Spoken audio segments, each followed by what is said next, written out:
میں سو جاؤں یا مصطفیٰ کہتے کہتے، کھلے آنکھ صلی اللہ کہتے کہتے۔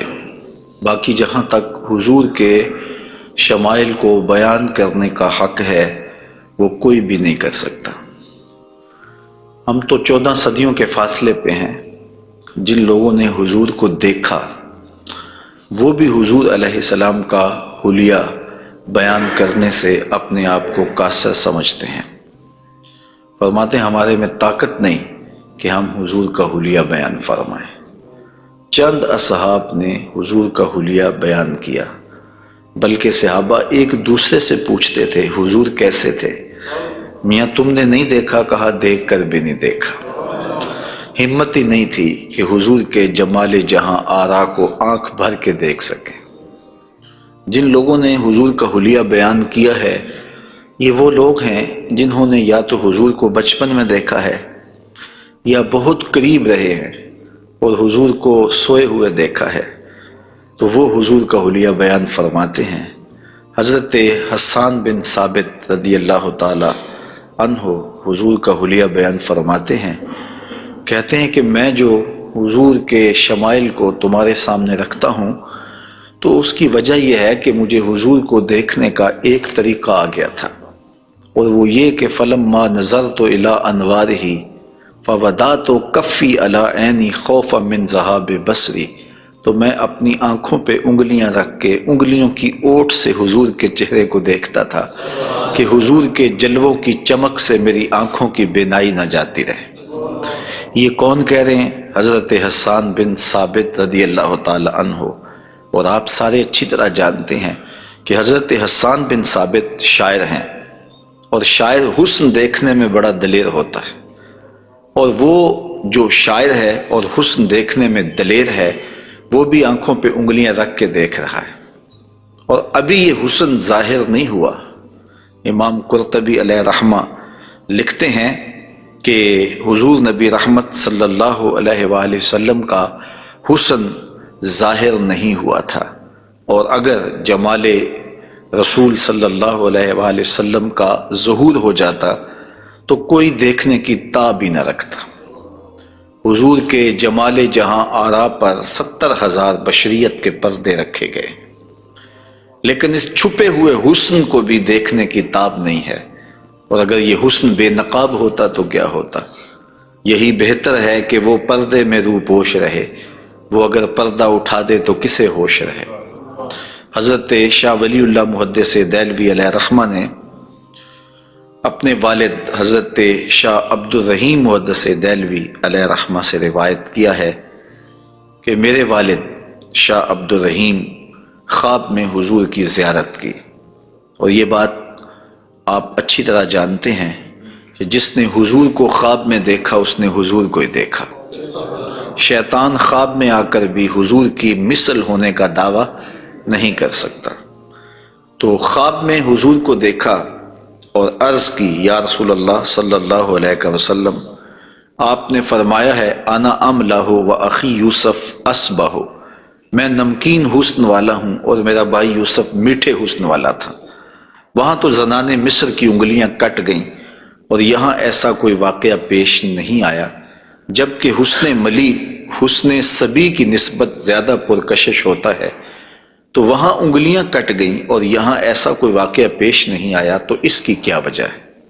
تو حضور نے جو خواب میں جواب دیا وہ حضرت شاہ عبد الرحیم نے بیان فرمایا، اور شاہ ولی اللہ محدث دہلوی علیہ رحمہ نے در سمین میں اس کو لکھا۔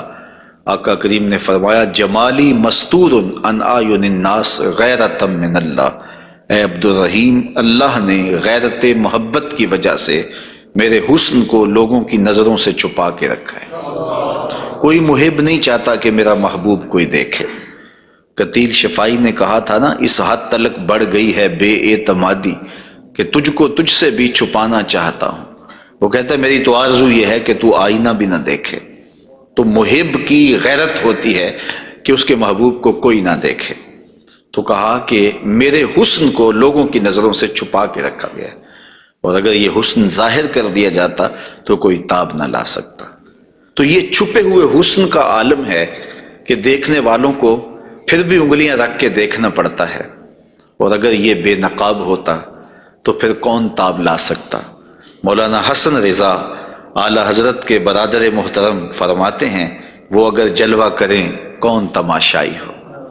تو یہ وہ حسن ہے کہ جو تمام کا تمام ظاہر نہیں کیا گیا اور لوگوں کی نگاہوں سے پوشیدہ رکھا گیا، لیکن وہ بشریت کے پردوں کی اوٹ سے چھن چھن کے بھی اس قدر تابہ ہے کہ پوری کائنات کے اندر رنگ اسی حسن کے جھلکتے دکھائی دیتے ہیں اور ہر طرف اسی کے انوار پھیلے ہوئے نظر آتے ہیں۔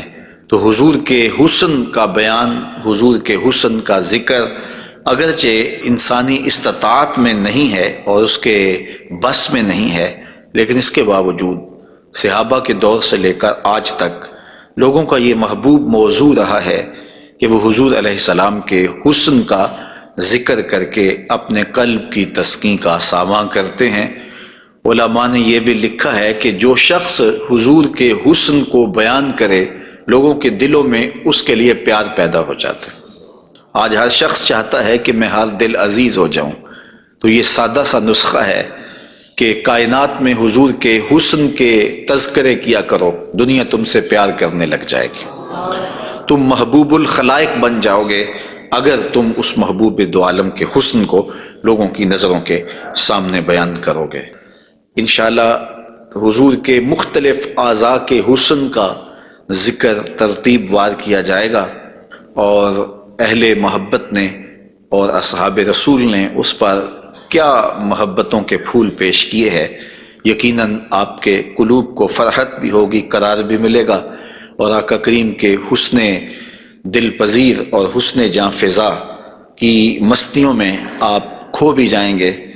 حضرت جابر بن سمرہ رضی اللہ تعالی عنہ فرماتے ہیں کہ لیلۃ الادحیان تھی، 14ویں رات کا چاند تھا، اور حضور یمنی چادر اوڑے ہوئے استراحت فرما رہے تھے، اور میں کبھی آسمان کو دیکھتا تھا، کبھی حضور کے جمال جہاں آرا کو دیکھتا تھا، اور یہ سوچتا تھا کہ میں فیصلہ کروں کہ آسمان کا چاند سونا ہے یا مدینے کا چاند سونا ہے۔ تو حضرت جابر بن سمرہ رضی اللہ تعالیٰ عنہ فرماتے ہیں پھر میں نے فیصلہ کیا فائزہ ہوا احسن عندی من القمر، میں نے کہا آسمان کا چاند نہیں مدینے کا چاند سونا ہے، چونکہ چاند کی چمک بھی حضور کے در کی خیرات ہے۔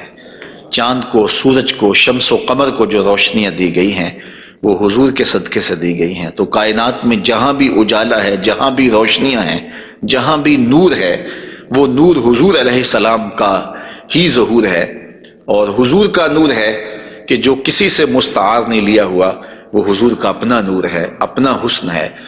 علامہ بوصیری علیہ رحمہ نے کتنی خوبصورت بات کہی، منزہ عن شریک فی محاسنہ فجوہر الحسن فیہ غیر منقسم، کہ حضور اپنے محاسن میں، اپنے کمالات میں کسی شریک سے منزہ ہیں، اور آپ کا جوہر حسن جو ہے وہ غیر منقسم ہے۔ تو حضور کا حسن کسی سے مستعار نہیں لیا ہوا، بلکہ پوری کائنات کو جو حسن ملا ہے وہ حضور کی دہلیز کی عطا ہے، حضور کی چوکھٹ کی خیرات ہے۔ تو زمانہ چمک رہا ہے تو حضور کے انوار سے، اور بریلی سے آج بھی آواز آ رہی ہے، چمک تجھ سے پاتے ہیں سب پانے والے، میرا دل بھی چمکا دے چمکانے والے۔ تو ساری روشنیاں اسی دہلیز سے پھوٹتی ہیں، اسی در سے پھوٹتی ہیں، سارے اجالے اسی چوکھٹ سے نکلتے ہیں۔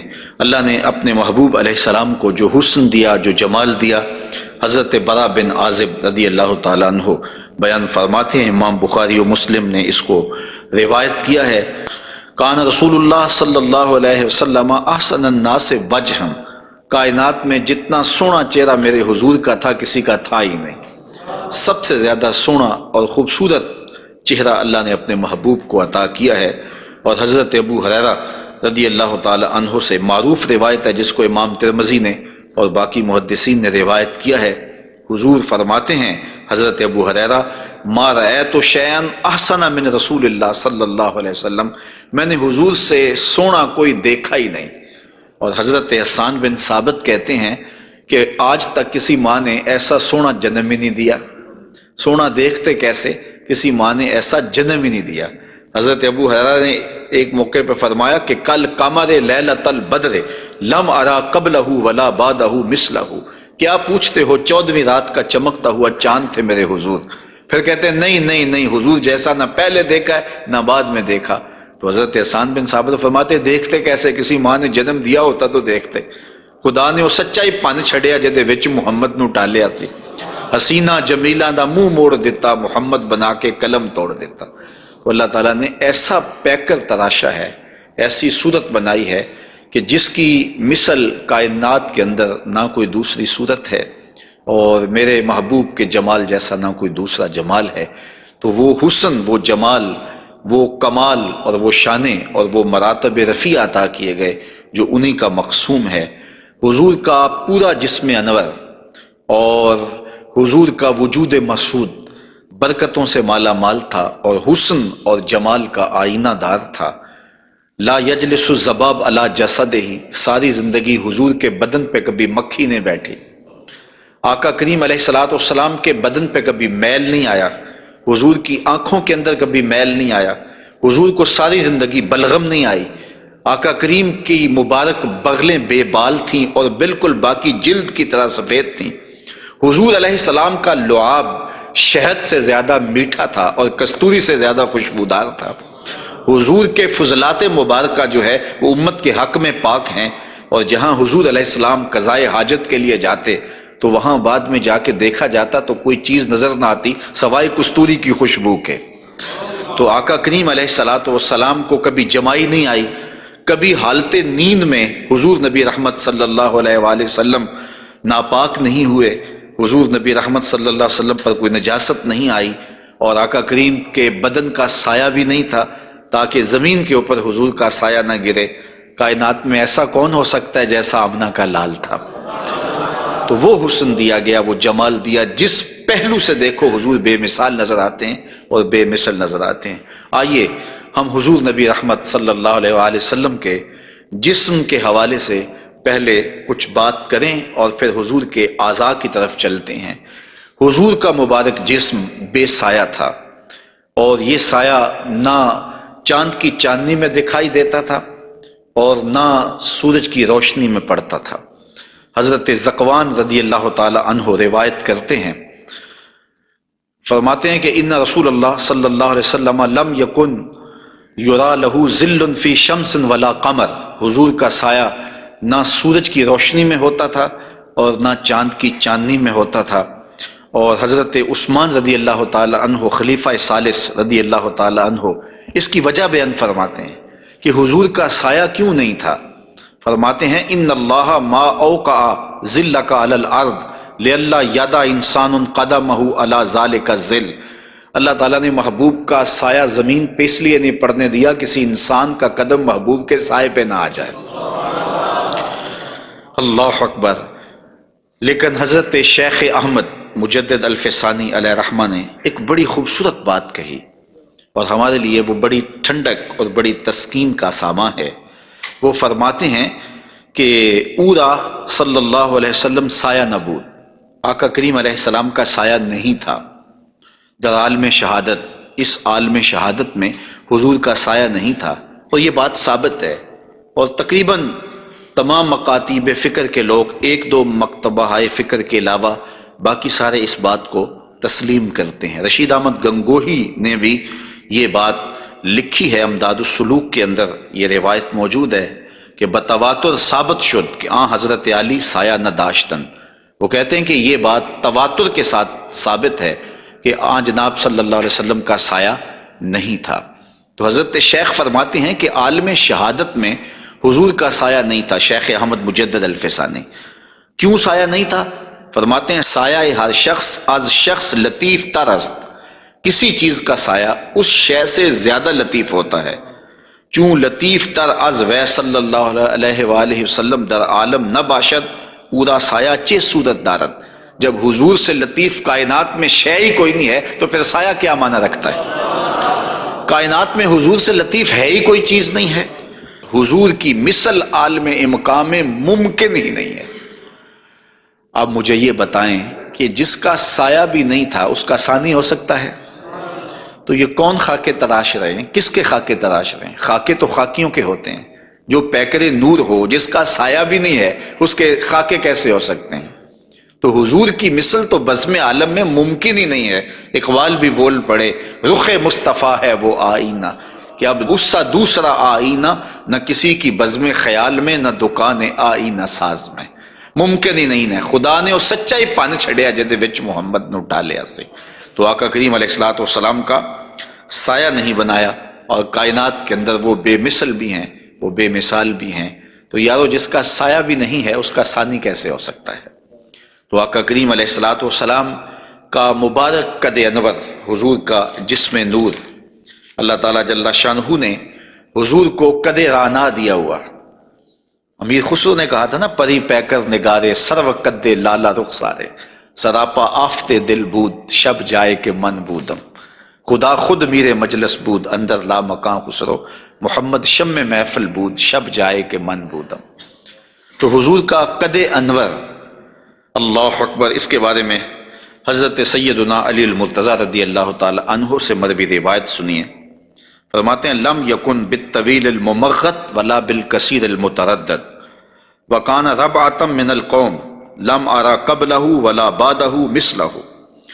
فرمایا کہ حضور علیہ السلام کا قد لمبا بھی نہیں تھا، حضور پست قامت بھی نہیں تھے، حضور درمیانی قد و قامت کے حامل تھے. پھر آگے کہتے ہیں نہیں حضور جیسا نہ پہلے دیکھا نہ بعد میں دیکھا.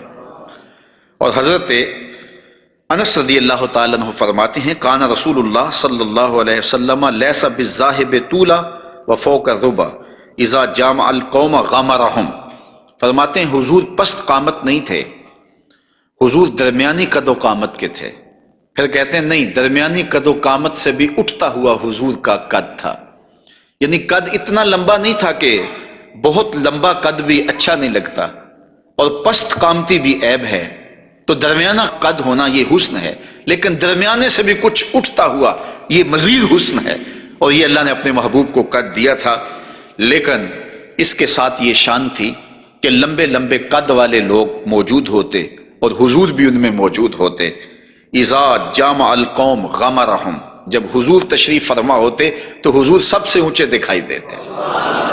قد درمیانہ تھا لیکن دکھائی اونچے دیتے. علماء نے اس کی تشریح میں لکھا ہے کہ حضور علیہ الصلوۃ والسلام کا یہ معجزہ تھا، یہ شان تھی، یہ نبوی وجاہت تھی کہ حضور سب سے اونچے دکھائی دیتے تھے.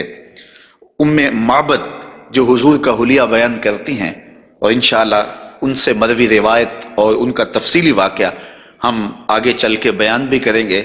تو وہ حضور کے قد پر کہتی ہیں، غصن بین غصنین، دو شاخوں کے درمیان اٹھتی ہوئی جیسے شاخ ہوتی ہے، اس طرح حضور کا قد رانا تھا. تو آقا کریم علیہ السلام کا قد، اللہ اکبر. حضرت انس سے ایک اور روایت سن لیجئے.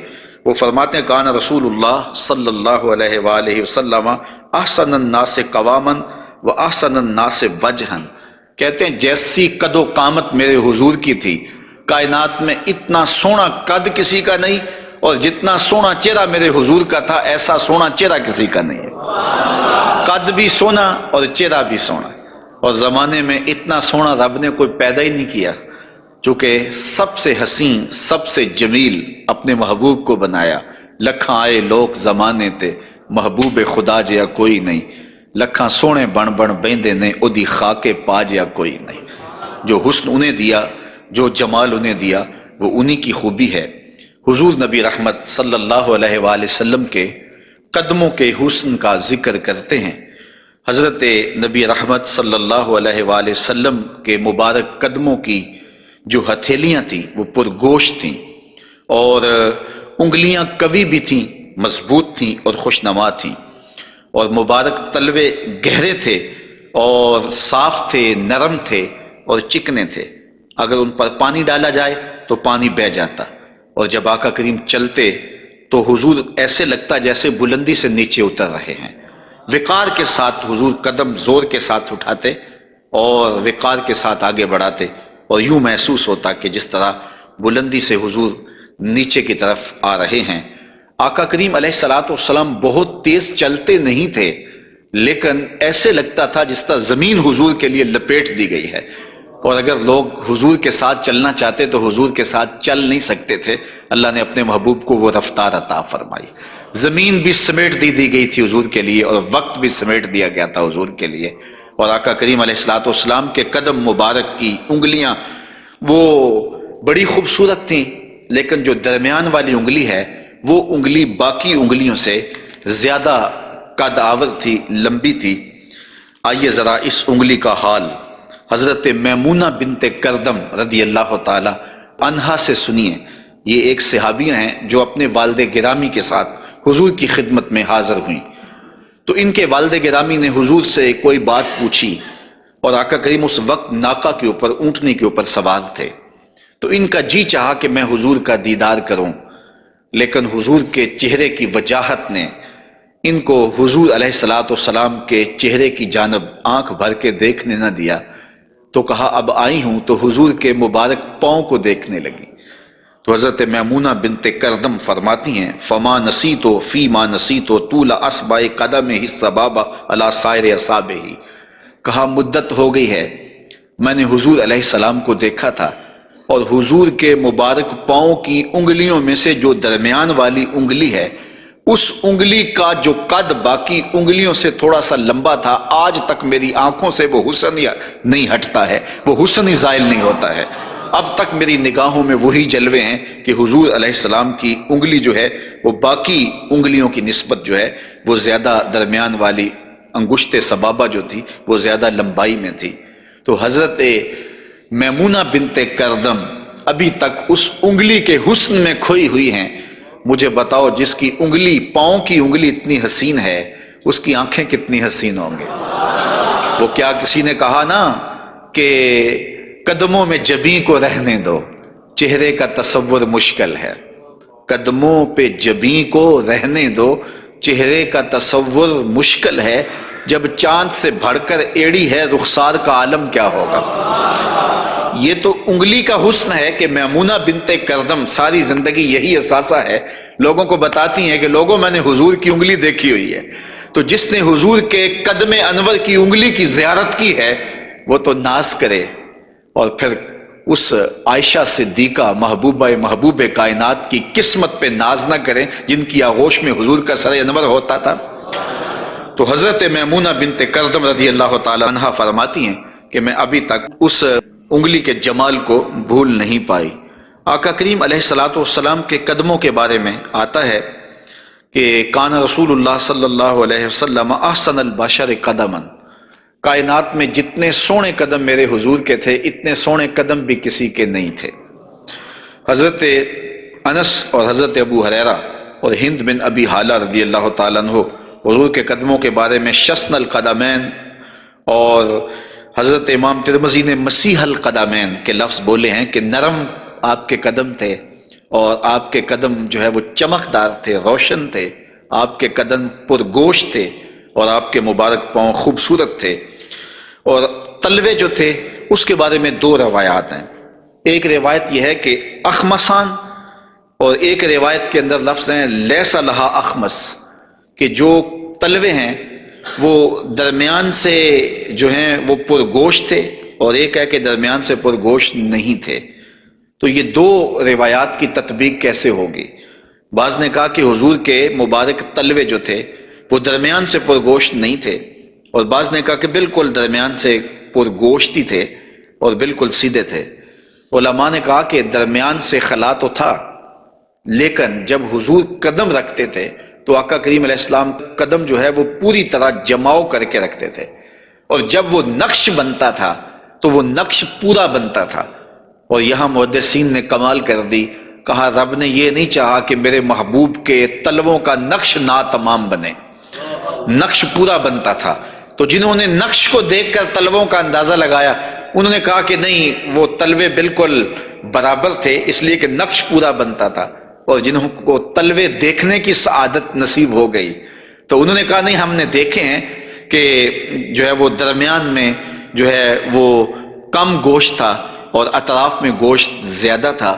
تو صحابہ نے حضور کے تلووں کے بارے میں یہ رائے بیان فرمائی ہے۔ حضرت ابو ہریرہ رضی اللہ تعالی عنہ فرماتے ہیں انہ صلی اللہ علیہ وسلم کانا اذا مشا علی الصخر غوثت قدماہ فیہ، جب کبھی آپ ننگے پاؤں چلتے کسی پتھر کے اوپر، کسی چٹان کے اوپر، تو وہ چٹان اور پتھر حضور کے لیے نرم ہو جاتے، اور آقا کریم علیہ السلام کے مبارک قدم جو ہے اس پتھر کے اندر جو ہے وہ دنس جاتے اور نشان بن جاتے۔ جس طرح مقام ابراہیم پہ آپ دیکھ سکتے ہیں کہ حضرت اسماعیل علیہ السلام کے قدموں کے نشانات اس پتھر نے محفوظ کر لیے، تو یہ پتھر جن پتھروں پہ حضور چلتے تھے وہ اپنی چھاتی پہ حضور کے تلووں کے نشان محفوظ کر لیتے تھے۔ سلطان قاتبائی نے باقاعدہ ایک ایسا پتھر جس پر حضور کے قدموں کے نشانات موجود تھے، وہ 20,000 دینار میں اس زمانے میں خریدا، اور خرید کے ساری زندگی اپنے پاس رکھا، اور مرنے سے قبل وصیت کی کہ جب میں مر جاؤں تو یہ پتھر میری قبر کے سرہانے لگانا۔ علامہ خفاجی علیہ رحمہ نسیم الریاض میں لکھتے ہیں کہ وہ پتھر آج بھی ان کی قبر کے سرہانے پہ لگا ہوا ہے، اور لوگ اس کو اپنے لیے اعزاز سمجھتے تھے، اور یہ وہ قدم ہیں کہ جہاں آتے اس جگہ کی قسمت جاگ پڑتی۔ یہ قدم اور یہ مبارک تلوے یہ تو عرش نے بھی چومے ہیں نا۔ اعلی حضرت نے کیا خوب کہا، زہے عزت و اطلاع محمد، کہ ہے عرش حق زیر پائے محمد، کہ عرش حق حضور کے قدموں کے تلے تھا، اور یہ تلوے وہاں عرش الہی پہ لگے ہیں، اور یہ وہی تلوے ہیں جو حضرت جبریل امین کو چومنے کی سعادت بھی ملی ہے۔ جب معراج کی شب حاضر ہوئے تو محبوب استراحت کر رہے تھے، تو جبریل عرض گزار ہوئے کہ محبوب تیرا نبی تو سویا ہے، تو آواز آئی یا جبریلو قبل قدمہ، میرے محبوب کے قدم چوم لے۔ تو جبریل امین نے حضور کے قدم چوم لیے، تو پھر کیا لطف آیا ہوگا۔ کسی نے تصور میں جبریل سے پوچھا کہ حضور کے قدم چومے تھے، تلیاں چومی تھیں، تو بتا کیا کیف ملا؟ تو اس نے زبان حال سے کہا، نہ جنت کی کلیوں میں دیکھا مزہ جو محمد کی تلیوں میں دیکھا۔ حضور علیہ السلام کے مبارک قدم جہاں پڑتے وہاں رحمتیں اور برکتیں ہی نازل ہوتی۔ ذی المجاز کی منڈی میں اپنے چچا کے ساتھ حضرت علی المرتضیٰ رضی اللہ تعالیٰ عنہ کے والد جناب ابو طالب کے ساتھ حضور جا رہے تھے، انہوں نے کہا کہ مجھے تو بڑی سخت پیاس لگی ہے، تو آقا کریم علیہ الصلوۃ والسلام نے سواری سے اتر کے زمین پر زور سے اپنا پاؤں مارا، تو جب آپ نے پاؤں مارا تو چشمہ پھوٹ پڑا، اور اپنے چچا سے کہا کہ یہاں پانی پی لیجیے گا۔ اور حضور علیہ الصلوۃ والسلام کی مبارک ایڑیاں جو ہیں ان کے بارے میں ہے کہ وہ کم گوشت تھیں، ان پر زیادہ گوشت نہیں تھا، اور آقا کریم علیہ الصلوۃ والسلام اس ایڑی کو بھی جہاں لگاتے وہاں حالات رحمتوں بھرے ہو جاتے۔ حضرت جابر رضی اللہ تعالی عنہ کا اونٹ تھا، ایک سفر میں وہ حضور کے ساتھ تھے کہ وہ تھک گیا اور اس سے چلا نہیں جاتا، حضور کی سواری گزری تو انہوں نے عرض کی، یا رسول اللہ صلی اللہ علیہ وسلم، یہ میرا اونٹ ہے اور تھک گیا ہے، اور میں قافلے کے ساتھ کیسے سفر کر سکتا ہوں؟ تو آقا کریم علیہ السلام نے اپنی ایڑی سے اس کو ٹھوکر لگائی، فناشطا حتی کانا لا یملک زمامہ، وہ اتنا تیز ہوا کہ پھر اس کی باگ سنبھالی نہیں جاتی تھی۔ کچھ عرصے کے بعد حضور حضرت جابر سے پھر ملے، اور حضور نے پوچھا کہ وہ تمہارے اونٹ کا کیا بنا؟ تو انہوں نے کہا بخیرن قد اصابت ہو برکتوں کا، حضور آپ کی برکت کی وجہ سے اب خیر ہی ہو گئی ہے۔ تو وہ تو اب سنبھالا نہیں جاتا ہے اور اتنا سری و رفتار ہو گیا ہے، اور یہ بات آپ کبھی بھی بھول نہیں سکتے ہیں کہ حضور احد پہ تشریف لے گئے تھے، تو وہ حضور کے آنے کی خوشی میں جھوم اٹھا تھا، تو حضور نے ایڑی ہی ماری تھی، زور کے ساتھ ایڑی لگاتے ہوئے حضور نے کہا فَضَرَبَهُ بِرِجْلِهِ فَقَالَ اُثْبُتْ، حضور نے کہا کہ اے احد رک جا، تو جھوم رہا ہے جانتا نہیں، فَإِنَّمَا عَلَيْكَ نَبِيٌّ وَصِدِّيقٌ وَشَهِيدَانِ، تیرے اوپر ایک اللہ کا نبی ہے، ایک صدیق ہے اور 2 شہید ہیں۔ اور پھر فوراً اس کا زلزلہ تھم گیا۔ اعلیٰ حضرت بولے، ایک ٹھوکر سے احد کا زلزلہ جاتا رہا، رکھتی ہیں کتنا وقار اللہ اکبر ایڑیاں۔ تو یہ حضور علیہ الصلوۃ والسلام کے مبارک قدم تھے کہ جن کی برکات زمانے کو نصیب ہوئی، اور یہ وہ قدم تھے جنہیں چوم لینا صحابہ اپنے لیے سعادت سمجھتے تھے۔ حضرت ذرا وفد عبد القیس میں آئے تو پھر انہوں نے حضور کی خدمت میں عرض کی کہ ہم آپ کے قدم اور آپ کے ہاتھ چومنا چاہتے ہیں، اور وہ آگے بڑھے۔ وہ خود فرماتے ہیں فَنُقُبِّلُ یَدَ رسول اللہ صلی اللہ علیہ وسلم وَرِجْلَهُ، ہم نے حضور علیہ السلام کے ہاتھ بھی چومے، ہم نے حضور کے پاؤں بھی چومے۔ حضرت صہیب رضی اللہ تعالی عنہ فرماتے ہیں کہ رأیت علیٰ یقبل ید العباس ورجلہ، میں نے دیکھا کہ حضرت علی اپنے چچا عباس کے ہاتھ بھی چومتے تھے اور پاؤں بھی چومتے تھے۔ اور یہ کیوں چومتے تھے، اس کی وجہ ایک دیگر حدیث میں حضرت ثابت رضی اللہ تعالی عنہ حضرت انس کے پاس آئے اور انہوں نے آ کے حضرت انس سے پوچھا کیا تم نے اس ہاتھ کو حضور کے ہاتھ سے مس کیا ہوا ہے؟ تو حضرت انس نے کہا کیوں نہیں، یہ سعادت مجھے ملی ہے کہ ان ہاتھوں نے حضور کے وجود کے بوسے لیے ہیں اور حضور کے وجود کو چھوا ہے۔ فقبلہا، تو حضرت ثابت نے حضرت انس کا ہاتھ چومنا شروع کر دیا کہ یہ وہ ہاتھ ہیں جنہوں نے حضور کو چوما ہوا ہے، جنہوں نے حضور کو چھوا ہوا ہے، جنہوں نے حضور کے بدن رحمت سے مس کیا ہوا ہے۔ تو حضرت علی المرتضیٰ حضرت عباس کے ہاتھ چومتے تھے، تو آقا کریم علیہ السلام کے قدم بھی حضور کے ہاتھ بھی صحابہ عقیدت سے چوم لیا کرتے تھے، اور یہ واقعات کبھی ہوتے تھے اور عقیدت کا یہ رنگ صحابہ کے ہاں پایا جاتا تھا۔ حضور نبی رحمت صلی اللہ علیہ وآلہ وسلم وہ قدم جو برکتوں کے لیے، رحمتوں کے لیے اگر کسی اونٹ پہ لگتے ہیں تو وہ تیز ہو جاتا ہے، اور اگر زمین پہ مارتے ہیں تو چشمہ پھوٹ پڑتا ہے، اور اگر پہاڑ پہ لگاتے ہیں تو اس کا زلزلہ رک جاتا ہے۔ ان قدموں پہ کھڑے ہو کے ساری رات عبادت میں گزار دیتے ہیں، حتیٰ تتورم قدماہ، یہاں تک کہ حضور کے مبارک قدم سوج جاتے ہیں، اور اللہ کے یوں شکر گزار بندے بن کے اپنی زندگی حضور گزارتے ہیں۔ تو آقا کریم علیہ السلام کے مبارک قدم خوبصورت تھے، اور اس کی تلیاں بھی خوبصورت تھیں، قدموں کا حسن بے مثال تھا۔ اور آقا کریم علیہ السلام کی پنڈلیوں کے بارے میں، حضور کی پنڈلیوں کے بارے میں حضرت جابر بن سمرہ رضی اللہ تعالی عنہ سے مروی ایک روایت سنیے۔ فرماتے ہیں کان فی ساق رسول اللہ صلی اللہ علیہ وسلم حموشۃ، آقا کریم علیہ السلام کی مبارک جو پنڈلیاں تھیں وہ نرم و نازک، پتلی اور خوبصورت تھیں۔ اور آقا کریم کی پنڈلیوں کے بارے میں سراقہ بن مالک رضی اللہ تعالی عنہ نے جو کہا ہے وہ بڑی خوبصورت بات کہی ہے۔ آپ سمجھتے ہیں، آپ جانتے ہیں کہ جب حضور مکے سے ہجرت فرما کے مدینہ تشریف لے گئے تو 100 سرخ اونٹ انعام حضور کی گرفتاری کے لیے رکھا گیا۔ تو سراقہ بن مالک بھی حضور کو گرفتار کرنے کے لیے حضور کا پتہ اور حضور کی تلاش میں نکلا تھا اور حضور کو ڈھونڈ رہا تھا۔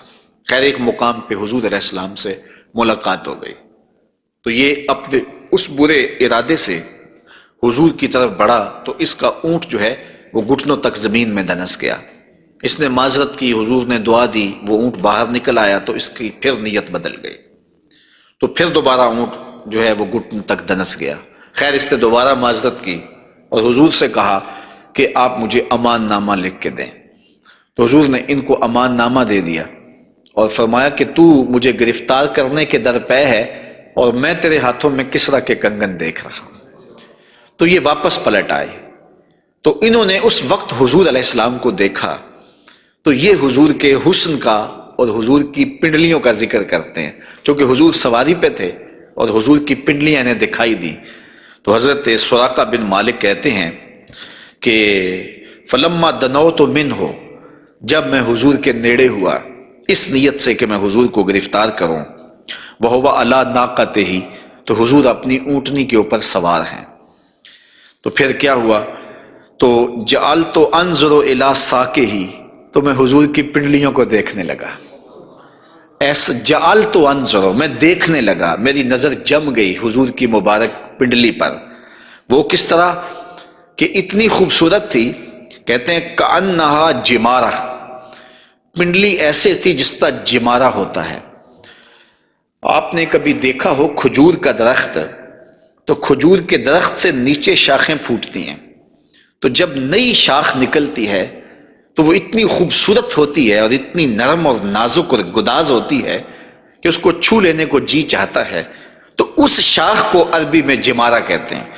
تو وہ کہتے ہیں میں حضور کی پنڈلیوں کا کیا بتاؤں، جس طرح وہ کھجور کی تازہ شاخ نکلتی ہے جس کو دیکھنے سے جی نہیں رجتا، حضور کی پنڈلیاں جمارہ کی طرح تھیں۔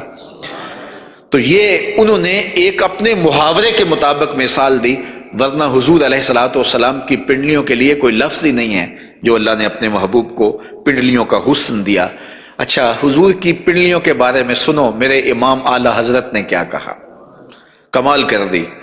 ساک اصل قدم شاخ نخل کرم، اعلی حضرت فرماتے ہیں ساک اصل قدم، جو پنڈلی ہے، جو قدم کی اصل ہے، شاخ نخل کرم، جو کرم کی کھجور ہے یہ اس کی شاخ ہے۔ اللہ اکبر، شم راہ اصابت پہ لاکھوں سلام۔ تو حضور علیہ الصلوۃ والسلام کو اللہ تعالیٰ نے پر نور، پتلی اور جو ہے وہ گوری رنگت کی اور لطیف اور خوبصورت پنڈلیوں سے نوازا تھا۔ اور حضور کے زانوئے منور کے بارے میں حضرت علی المرتضیٰ رضی اللہ تعالیٰ عنہ فرماتے ہیں دخم الکرادیس، رسول کریم صلی اللہ علیہ وآلہ وسلم کے مبارک زانوئے نور کے بارے میں دخم الکرادیس کے لفظ بھی ہیں، اور دوسری روایت مروی ہے سعد ابن ابی شیبہ سے، اس میں لفظ ہیں کان رسول اللہ صلی اللہ علیہ وسلم جلیل المشاش، آقا کریم علیہ الصلوۃ والسلام کے زانو مبارک مضبوط تھے، پرگوشت تھے اور خوبصورت تھے۔ اور اعلیٰ حضرت یہاں بھی اپنی محبت کا اظہار کیے بغیر نہیں رہ سکے، فرماتے ہیں انبیاء طے کریں زانو ان کے حضور، انبیاء طے کریں زانو ان کے حضور، زانوؤں کی وجاہت پہ لاکھوں سلام۔ یہ وہ زانو ہے جہاں نبی بھی زانو طے کریں، یہ وہ شان ہے ان زانوؤں کی۔